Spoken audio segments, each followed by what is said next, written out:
Hello, this is chapter 4, video lecture on cultural competence. And I'm not going to spend a whole lot of time on this because this will come up throughout the other PowerPoints as well. So I just want to be clear with it, okay?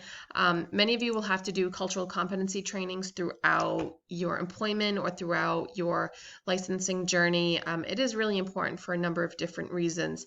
And the main reason why, especially this day and age, is because we have to be culturally sensitive to other people and what they're experiencing or where their background might be coming from. And across generational gaps as well. So that's why this is important.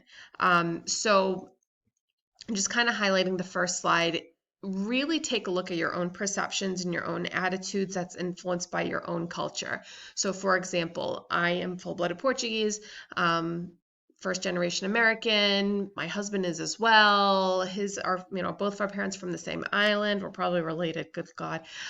So there's a lot that comes with our own culture, our own belief system, things that are very indicative of our heritage and just the way we grew up. So whether that be, having a basement refrigerator like just for drinks, or whether that be a certain way you set up a table or how you greet people, or the decisions that you make moving forward, all of these things play a role. But it even plays a role in terms of treatment, right? Because there's a lot of people who won't go into treatment or won't discuss what's going on outside of the household because their own culture or their own education dictates that they can't.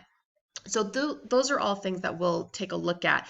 But it's important for us, excuse me, it's important for us to be mindful of how we also perceive other people's cultures, because you have your own, and when you're surrounded by people who co-sign that belief system or co-sign that cultural competency, it can be hard to see others as being equal to your own. So it's just things to constantly be thought of, okay? Ethically, we have a responsibility to become acquainted with different cultures that are different from our own. In this current community, we have a lot of Portuguese and a lot of Hispanic types of cultures. So whether that be, Puerto Rican, Cape Verdean, we have a lot of in this community, but we also have a lot of Dominican, we have a lot of Guatemalan, we have a lot of these people who come from a lot of these different cultures. And it's interesting because some of these cultures too, or some of these ethnicities, you're not allowed to kind of cross mingle either. I learned a while back, someone had told me, she's like, yeah, I have family conflict. I'm like, well, what's the family conflict? So, well, it's because of my boyfriend. I'm like, why is that? And it's like, well, he's Dominican. I'm like, oh, like, is that a problem? And she said, yeah, Dominicans and Puerto Ricans are not supposed to mingle with each other. Like that there's just some kind of conflict there. I don't know where it comes from, but apparently, according to this person, and I've had it confirmed with a couple of other, that can create conflict, or it's not something that is blessed to happen from either side. So that can create conflict, and conflict can create a lot of issues within that individual person, which then could, drive treatment in a particular direction. So we have to be considerate and compassionate to those things. So just a lot of different things. So moving forward, excuse me. Where do our differences lie? So it lies in the actual cultures, which refers to an entire society. Its specific political boundary wherein citizens share common understanding. So that's pretty typical. And then we have subcultures, which are basically smaller groups within a dominant culture, and they can hold specific ideas or specific beliefs that may differ from, the dominant culture. So for example, your culture may be one that says you have to get married, for example.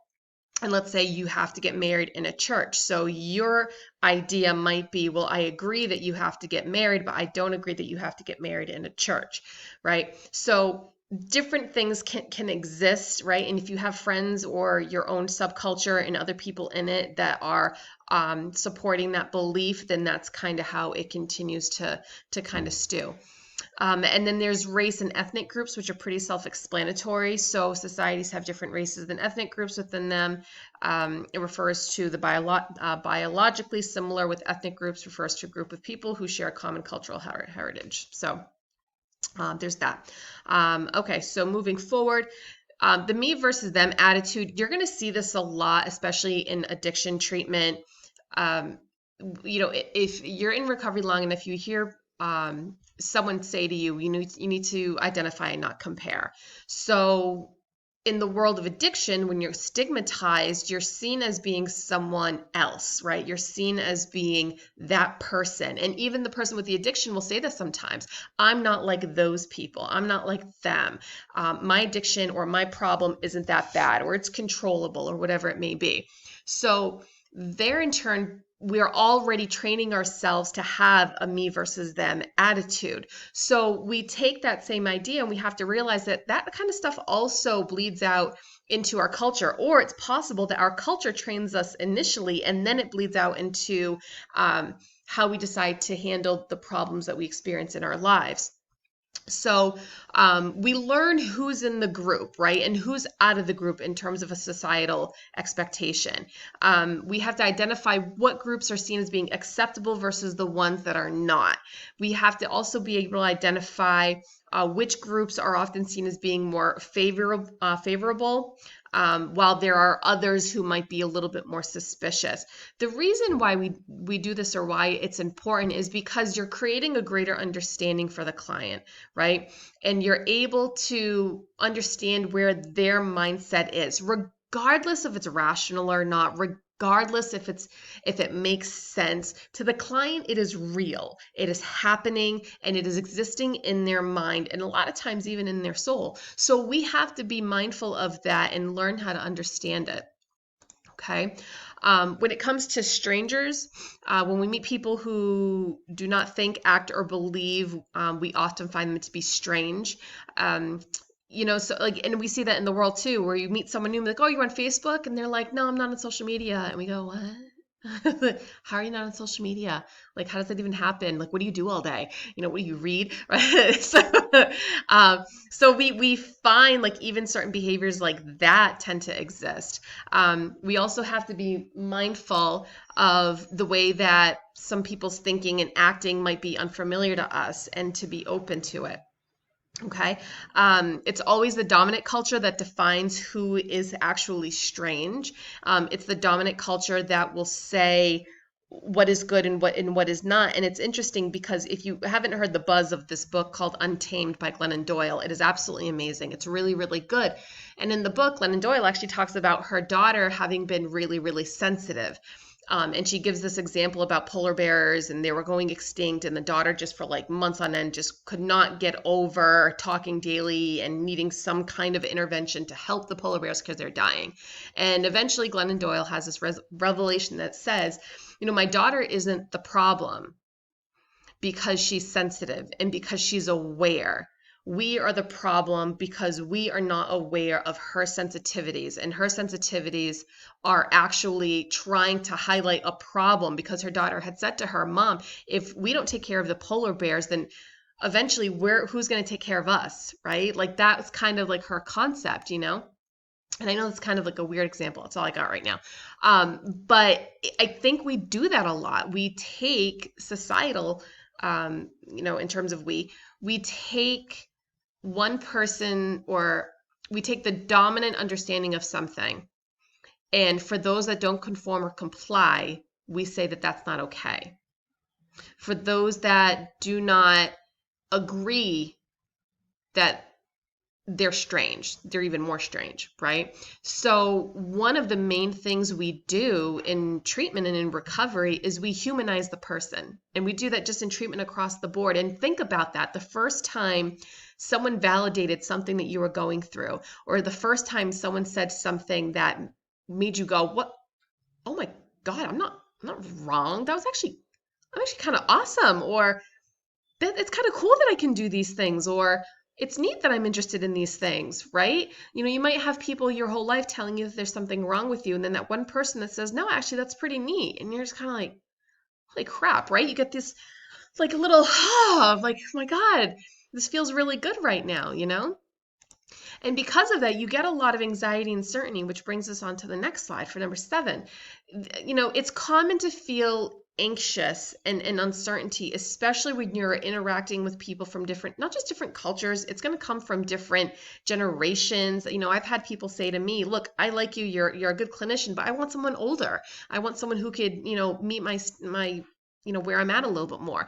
And then I've had young, you know, clients say, hey, I want to work with you versus so-and-so because I just feel like you understand where I'm coming from a little bit more because we kind of grew up in the same generation, or you're younger, or maybe I just have nice hair. I don't know. So it's one of those things where we have to, you know, not necessarily normalize the anxiety because we don't want someone to think they have to stay in it, but we want to at least identify it and say, hey, look, this is what you feel, this is what's going on, and let's do something about that, okay? Because the last thing we want is to make someone feel even more anxious, okay? So thoughtlessness versus thoughtful communication. So this is pretty clear. I'm not going to go through every single one of these. You can read through that. Different dimensions of cultures. Again, this is kind of goes on par with some of the other stuff that we're going through. You could read through that. Collectivistic cultures, again, helpful information. You're not going to be graded on this stuff in terms of like knowing it for like midterm or anything. It's helpful to know. The more important thing is going to be for number 13, and that's changing attitudes. So a really great quote that I absolutely love, and it's by Maya Angelou, I believe it's by Maya Angelou, is if you don't like something, change it. And if you can't change it, change your attitude about it. A big part of what we have that we're going to be facing with treating addiction is that there's going to be a certain attitude about it, not just from the client. It could also be from their family or their support. It could also be from whoever their network is. It could be even from your coworkers, for example. So if I'm meeting with a client and we decide together that would be a good idea for them to go on methadone maintenance, you could have a coworker that says, well, it's not real recovery if they're on methadone, right? Or if it's not real treatment if they're on methadone because you're not getting to the raw person to start doing treatment or whatever.